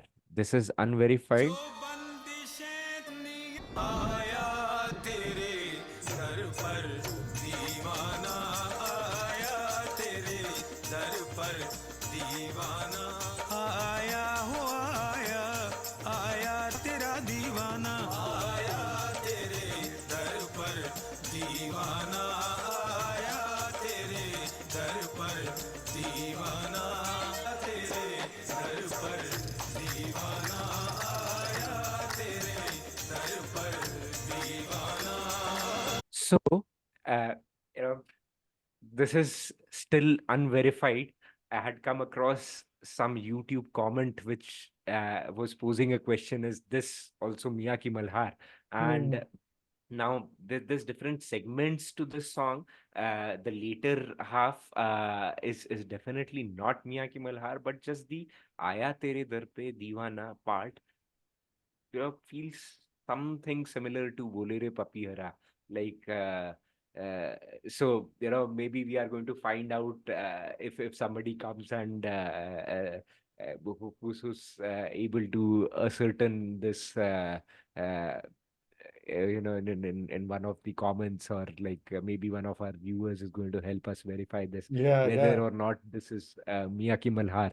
Nonetheless, this is a candidate, let's say. definitely, definitely.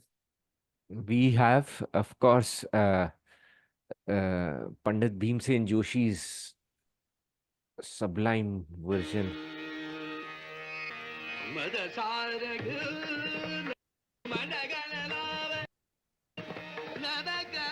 This is from 1971.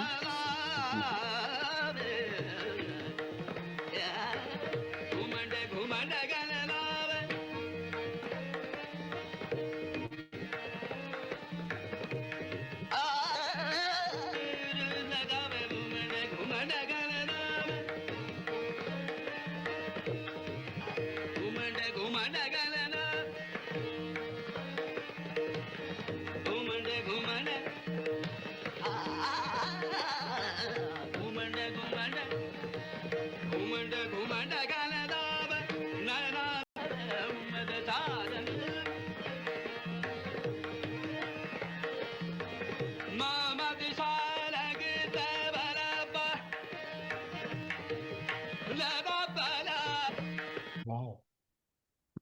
I just forgot what you're doing. Wow. Yeah, that's kind of the effect it had on me also when I discovered it the first time a few weeks ago. Wow. Yeah, yeah.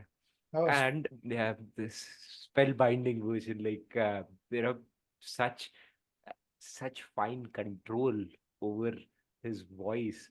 Uh, Bhimsen Amazing. Joshi is somebody else. Yeah, Bhimsen Joshi and Pandit Jasraj, the way they impact of their voice when he's alapping, right? Pandit Bhimsen Joshi particularly, this the way he does it, Yeah, it's yeah, so powerful, yeah, so yeah, powerful. yeah, yeah, yeah. Yeah. Also, two things to note here. Like, Mhm. I found out that Pandit Bhimsen Joshi belongs to the Gharana of music. Um, whose big legend happens to be Ustad Abdul Karim Khan. Mhm. And Ustad Abdul Karim Khan was actually Uh, Pandit Savai Gandharv was Ustad Abdul Karim Khan's direct disciple, and Pandit Bhimsen Joshi was Pandit Savai Gandharv's disciple. So that's how the lineage goes over there, and we find that influence present. If we dig into Ustad Abdul Karim Khan's renditions, we see his influence on Pandit Bhimsen Joshi music style as well. That's quite remarkable. Has been a very fascinating topic to research for me, and I would love to go more into details there. But just parking it for the moment, the other thing was what Pandit Bhimsen Joshi was singing over here. Two phrases might have come to notice. One was Sadarang and Mohammad Shah Rangile. Now, did you catch that in his Mm-mm, rendition? mm-mm. No. So there's interesting history behind this actually, which is Muhammad Shah Rangile was one of the Mughal rulers from the early 18th century, the late 17th and early 18th century, and this was particularly a time when Delhi was witnessed a lot of turmoil with all the invaders like Nadir Shah and all uh, uh, uh, just damaging Delhi to its ruins again and again. And so he was the Mughal ruler around that time. And Sadarang was one of his court musicians. Um, his original name was, I think, Naeem Khan or Niyamat Khan. So Sadarang and Adarang were Chacha Bhatije. Both of them were court musicians for Mohammad Shah Rangile. Um, and It was with Sadarang that we see, the Khayal format uh, uh, getting popularized, getting its due. What I've learned so far is that um, Drupad is the most ancient, uh, you know, form of uh, uh, Hindustani classical music. It goes back to Natya Shastra, which was like 200 BC. There's mentions of Drupad, and it goes back to Samved era. Uh, and It was a pure vocal format for a very long time. Then it got its text versions, and Tansen and Tansen's teacher, another legend, Swami Haridas. So they were big practitioners of Drupad, and so this is like the 16th century and um, early 17th century, maybe we are talking about. So even till this time, Drupad is very prominent. And Sadarang himself, he used to perform Drupads, but he kind of brought to the fore the Khayal format of music performances, which was, I think, more flexible versus the Drupad format. So that's just a bit of trivia, at least like my understanding of it. I'd like to share like something on this, like which is uh, also going to be. Uh, so this is a documentary from 1987, narrated by Zakir Hussain, and this throws great color on Indian classical music, Hindustani classical music, and its traditions, its history, various gharanas, and I highly recommend it. It was a great fun to go through this. In a nutshell, Qawwali, Drupad singing, Prabandh Sangeet and folk music have combined together to give us a very lyrical, melodious, spontaneous, beautiful, playful, rhythmic style known as Khayal. After the death of Amir Khusro, Khayal faded away and Drupad reigned supreme. But it did not die out completely, even though it was overshadowed by Dhrupad. Dhrupad is the most ancient form of classical music of India. Its importance is in the rigid discipline that is imposed in the rendition of a raga. It is a very heroic, aggressive, and very expressive style, with a special emphasis on rhythm. Dhrupad was made popular by one of the greatest singers of our history, Tansen. He was one of the 9 jewels of the court of Emperor Akbar. In fact, he studied under one of the greatest sages, Swami Haridas. And this here is the platform where Tansen used to sit and sing for hours, and Emperor Akbar used to sit up there and listen to him.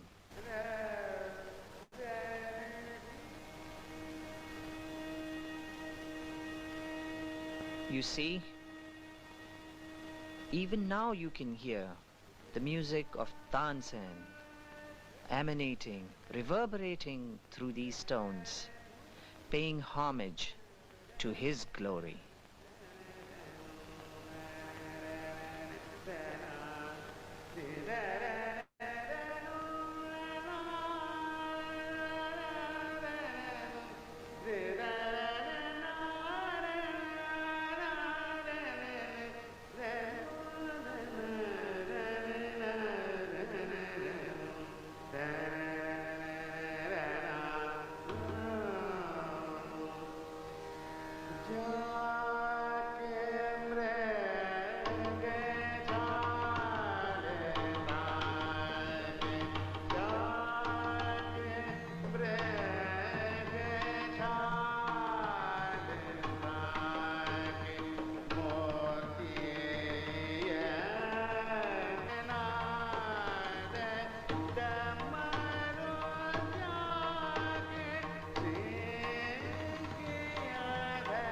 So,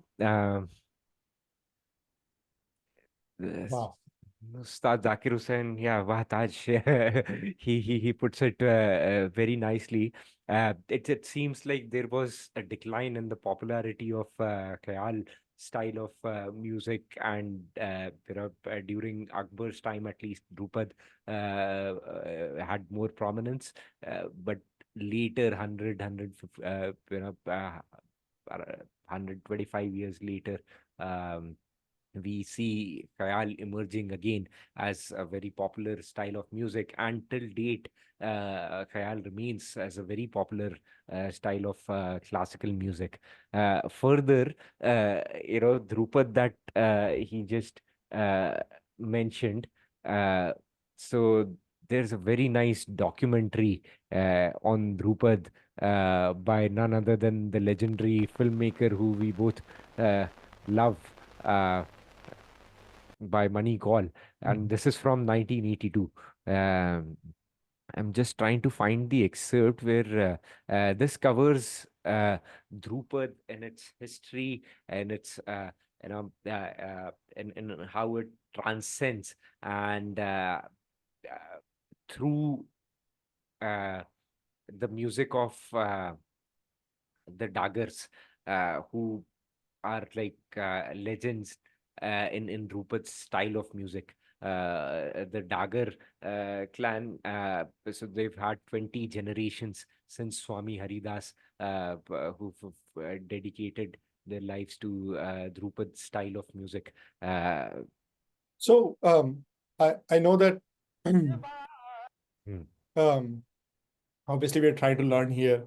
So Hmm. I'm a little not confused, but I got fact checked, right? So Khayal and Drupad, I'm a little confused. So what is the difference between them as genres? They are more like the format, I think.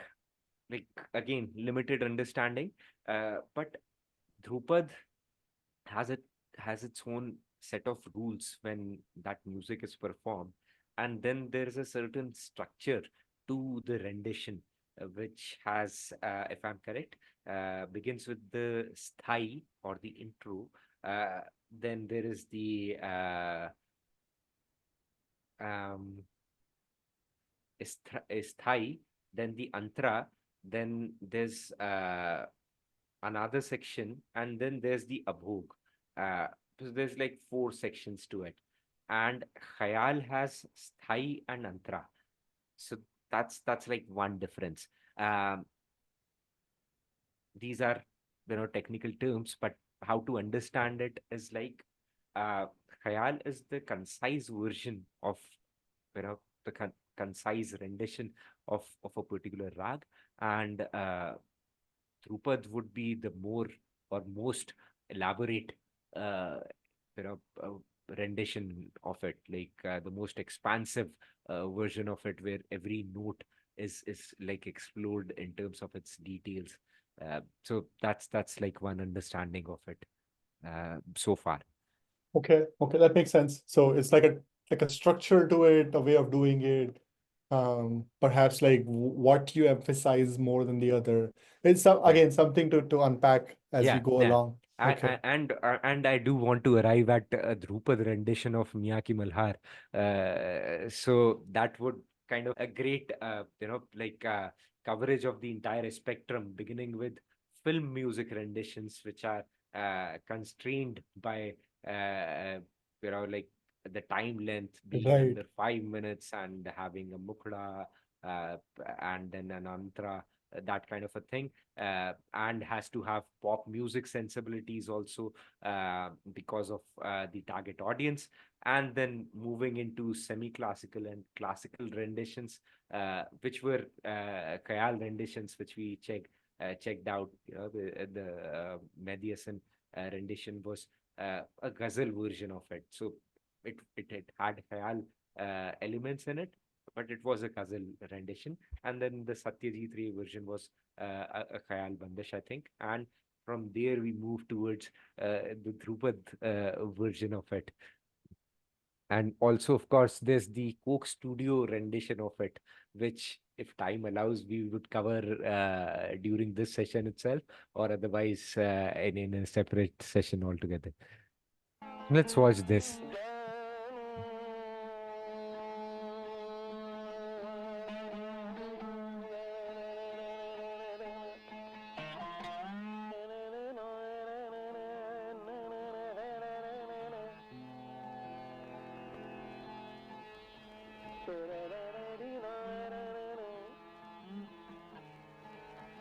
कान तर उठत जही लागत रीझत तही सभा जाने विद्याधर सब जुरत सप्तक के तरकस उचरत सुनत नेजा आसमान बख्तर बाजू लय उपज नई पंख बाजू फुरत तहां सभा के बीच नरत हरिदास डागर ज्यों ज्यों कहे त्यों त्यों सुनो सुगर सुज्ञान अज्ञान आगे फौजे मुरत.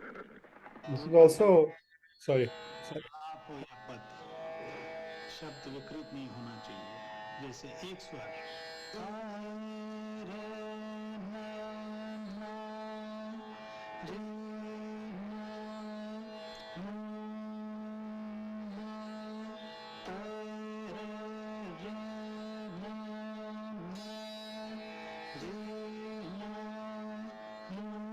अब दो स्वर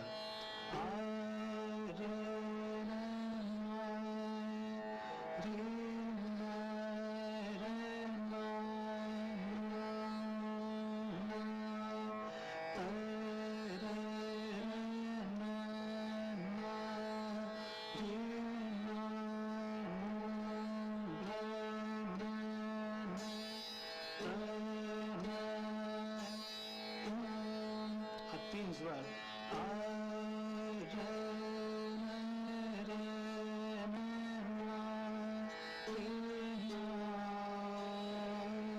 ये शब्द राग में विभाजित हो जाते हैं.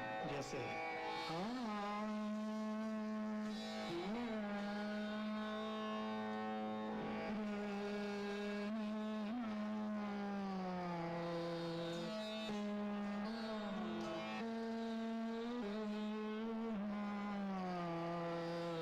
That song from Delhi 6. Bore bhai Allah, tori baat tak kat piya, bore bhai. What's that rag? It sounded very familiar to me. Yeah, so that's like A.R. Rahman sampled Bade Ghulam Ali Uh-huh. Khan's rendition of uh, um, Bhor Bhai Tori Baat. But takat piya, Uh, huh? uh, mm, I'm not sure of which rag is that.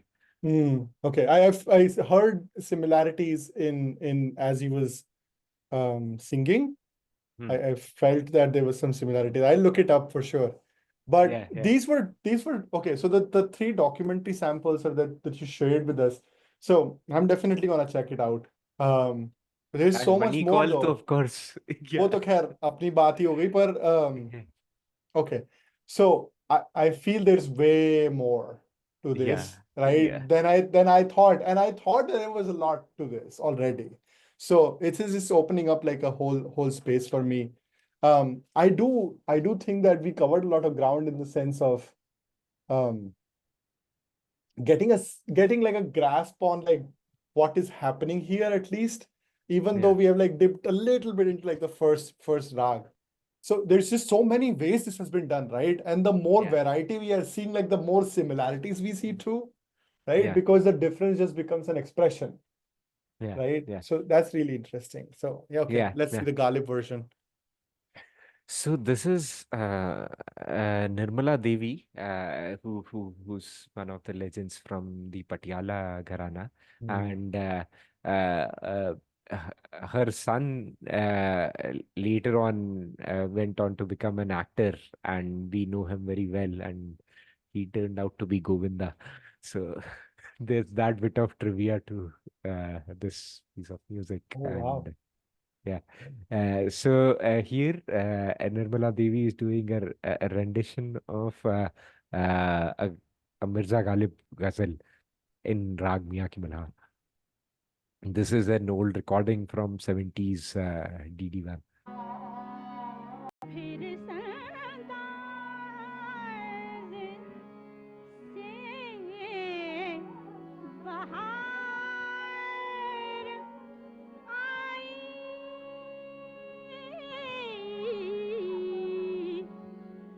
फिर इस अंदाज़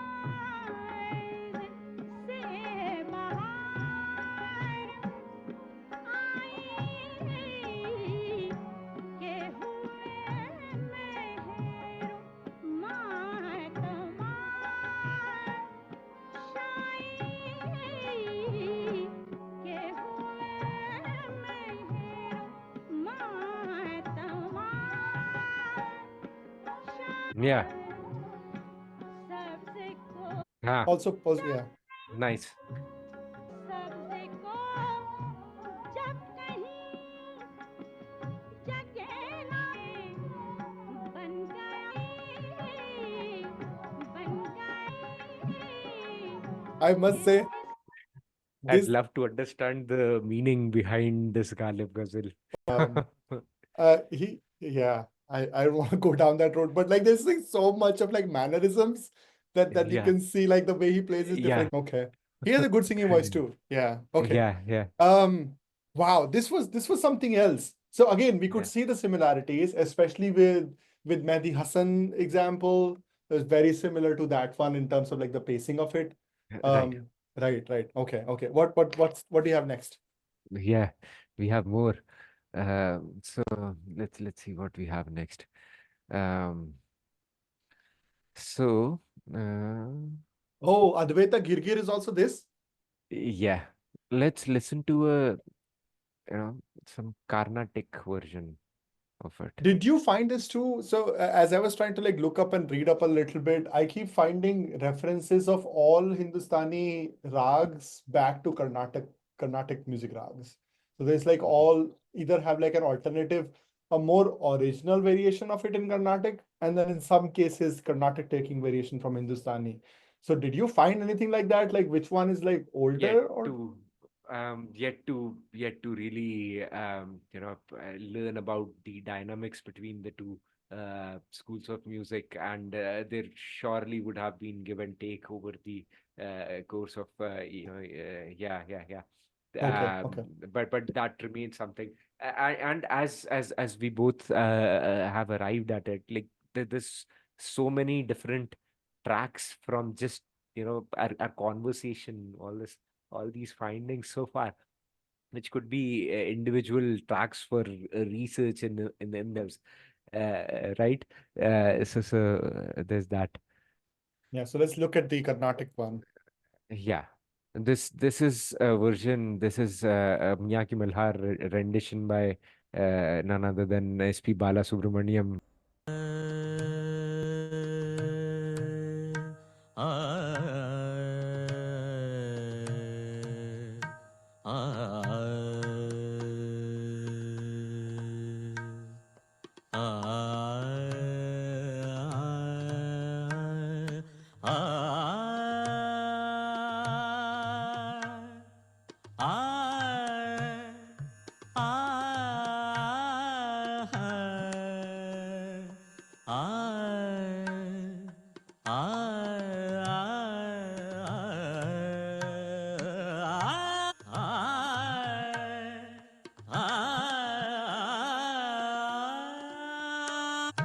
घुमंड घुमंड घन गरजे बदरा उमंड घुमंड घन गरजे बदरा कारे कारे हत ही ढरवा कारे कारे हत ही ढरवा अधि अधि कधि कधि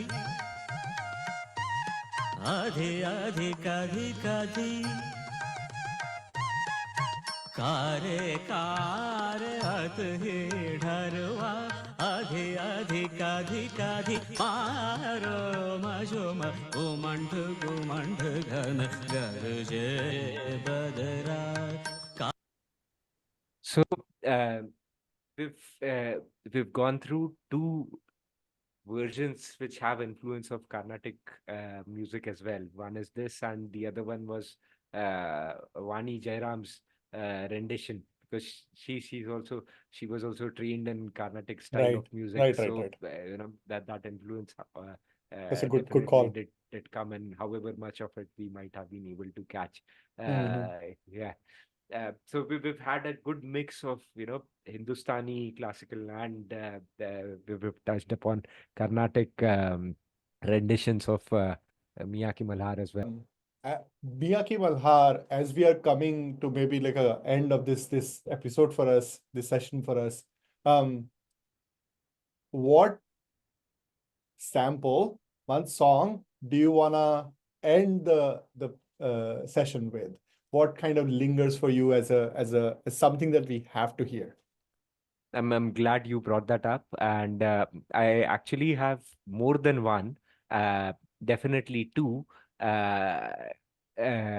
but we will restrict ourselves for this session to one, and we just mention the second one. So, just to give a background on both of them, the version which we are going to go through right now is the Dhrupad rendition of Miyaki Malhar. So that gives us a flavor of how would an expansive version where every note is kind of detailed, how would that version look like? And the second rendition which I was thinking of was covering Miyaki Malhar from Coke Studio Season 6, Ruhail Hayat's rendition of Miyaki Malhar. But then, the thoughts, the plethora of thoughts and the trivia around it, and the legacy of it, the magic of it, I feel the Coke Studio version calls for another session altogether. So we park Ruhail Hayat's Miyaki Malhar rendition for today, Okay. and let's go through a Dhrupad rendition of Miyaki Malhar. All right, so this is one of the senior Dagger brothers, Ustad Nasir Aminuddin Dagger rendition of Miyaki Malhar in Dhrupad style. Okay.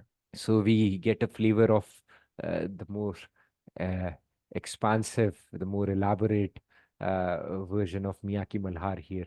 And now, like, this is 26 minutes long rendition. Somewhere in the middle, the first 10-15 minutes is just sublime. Like, I found it just sublime. So I'm going to start it somewhere around the 7 minute mark. And we are going to listen to it for around 5 minutes. And let's see how you find it.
So meditative.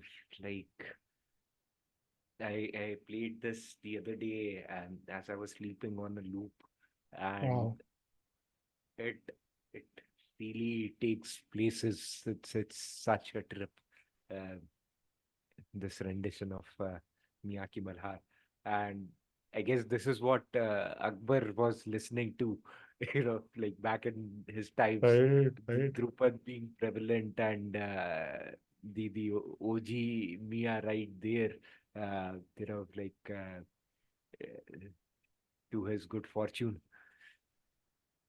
Wow. Wow. This was something else. Yeah, Wow. The just cathartic, man. Right, just not, I'm trying to wrestle with words here. Um, it's not just profound. Obviously, it is profound, right? Depth is not the matter of concern here. It's very deep. But I often question, like, what do we mean when we say the word deep, right? Deep where? And I think it's like deep inside. And deep inside is also like deep in time, right? Because we have grown out, we are always Yeah. growing out. And it feels like when we talk of depth, we are going so way somewhere deep in the depths of our own The psyche and core of our emotionality. existence. Just the feeling of like being in that darbar, the echoes of the rag, right? Yeah. It's so Yeah. haunting, so Yeah. haunting. So haunting. And I've been mind blown by Dhrupad renditions. You pick up a Khayal rendition and then Dhrupad rendition of the same rag. I've been just mind blown by the Dhrupad renditions. Uh, you know, I've always had a deep liking for sustain. Dhrupad has long sustains, and when they play the instrument, which is often the Rudravina, so such deep bass and such long sustains to it, which is there in the vocal style as well of the legend senior Dagar over here, Ustad Nasir Aminuddin Dagar. Wow. Yeah. So clearly we have a lot to unpack as we go along. This is just our first attempt, right? Yeah.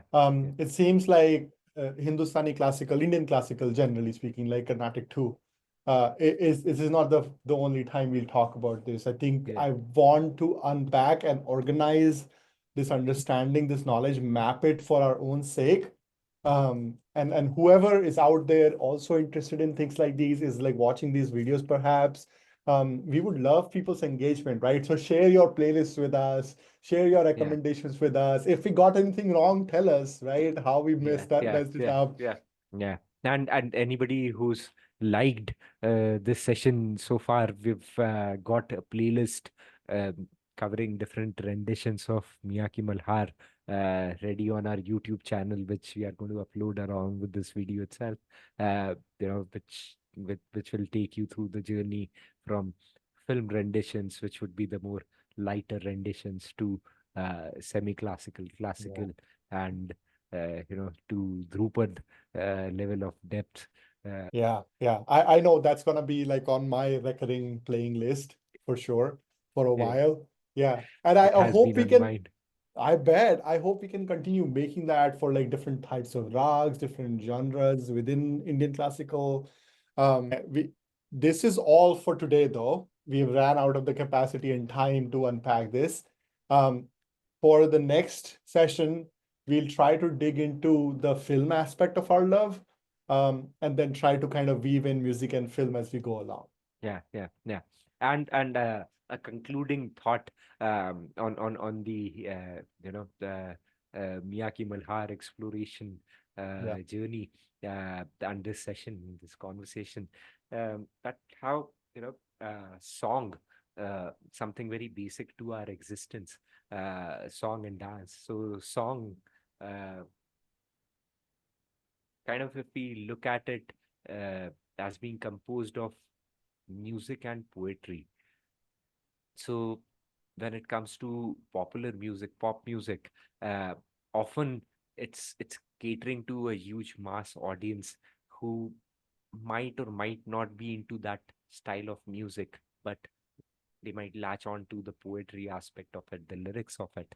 And what we see in traversing through these different renditions of Miyaki Malhar today is how poetry remains an integral form at one end of the spectrum, definitely in the film music renditions, in the ghazal renditions, in the uh, khayal based bandish renditions. And as we move towards the Dhrupad renditions, uh, poetry takes a background, and it's the music aspect of it, which comes to the fore. And the music it's just vocals and a tanpura in the background playing in Ustad Dagar's version, but the effect is so profound. It has, that since there's no poetry to it, but it still qualifies as one of the most profound music pieces that I've ever heard. I would attribute it to uh, the magic, the beauty of the music itself. Yep. Yeah. I thought it was a mountain, but it's really like a mountain range, So yeah, so it just like opened up the horizons a little bit, and I'm excited Yeah. about that. Yeah. Yeah. And Likewise. thank you for your final words. Thank you for engaging. And I think we'll just continue, keep doing that. I just want to remind anybody who's listening, if we made any factual errors, let us know. If you have any recommendations, please. suggestions, topics that you want us to cover within film and music, let us know. We'd love to explore more. We Until are next here time. we are here to learn and appreciate. Right, Yes. exactly. So until next time.